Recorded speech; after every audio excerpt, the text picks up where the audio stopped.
Welcome to this video. My name is Mark Scythian. The date today is January 24th, 2025. The title of this video is DC Electrical Circuit Design, Lighting, DC Motor, and an AND logic gate, or an AND digital logic gate. So the requirements are listed below, 1, 2, and 3. So we're dealing with DC electricity, so the electrical flow always moves from positive to negative. So we have to start at the positive terminal of the DC electrical power source.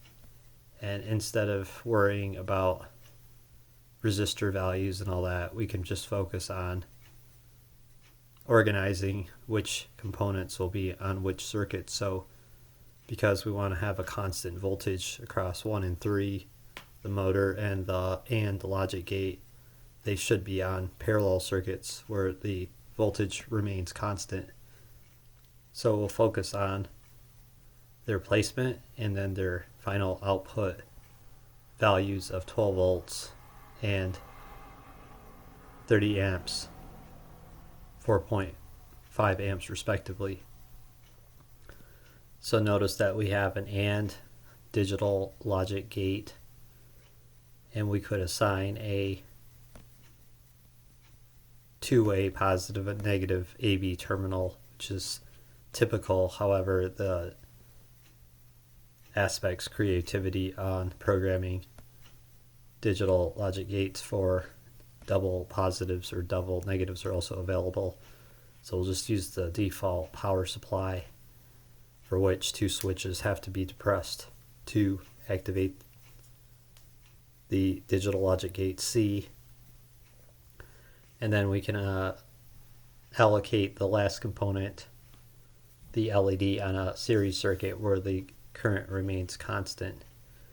But we have the ability to decrease the voltage on series, where we have ability to decrease or vary the current on parallel. So we'll just place the items into the circuits and solve in reverse from their final output values.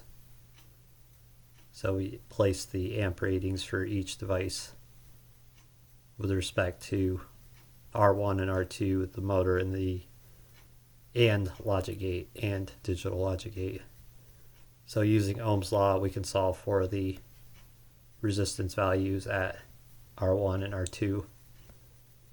So again, the AND rather than an OR or a NAND or an exclusive OR, we're just dealing with an AND gate, so that will be connected to some device. So for instance, a vending machine where money must go in A and drink selection must be activated B, then triggers the AND logic gate C to then open up the discharge unit to drop the drink out. Or it could be an activation switch, which requires a simultaneous safety, and there's infinite applications, logic applications for the digital logic gate. So AND is just all or nothing, so A and B are depressed, and again it's a two-way AB to ground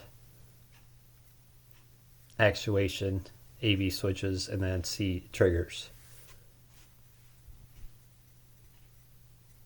And then again the some device is activated with the AND digital logic gate, but we're concerned with the current and voltage ratings. And so now we have the correct resistance values for R1 and R2.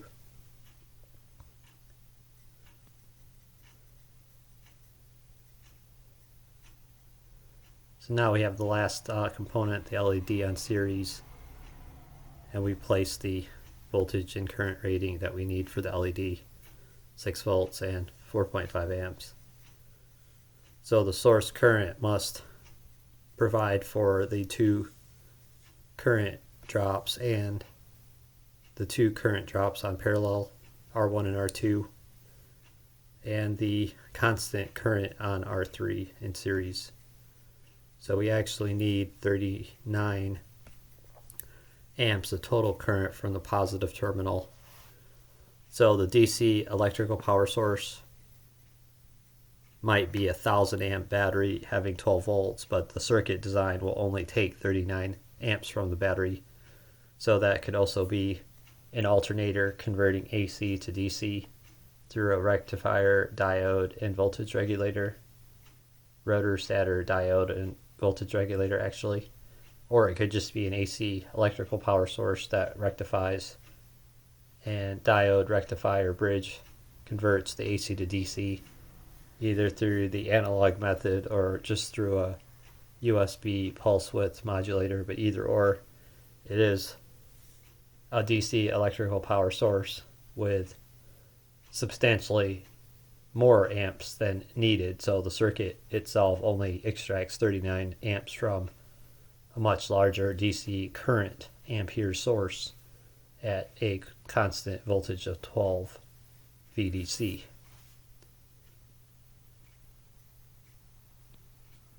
So the next focus is on R3 for the LED. The required voltage drop at R3 is 6 volts less than the 12 volts on parallel constant. So we'll use the series circuit to drop 6 volts away from 12, so we get 6 volts at the LED on R3. So now we flip Ohm's law around, so we get E is equal to I times R on series, whereas on parallel we did R is equal to E divided over I. So again, it becomes E, voltage 6 volts. That's what we need to drop from the 12. And so that's I, 4.5 amps times some resistance, R3.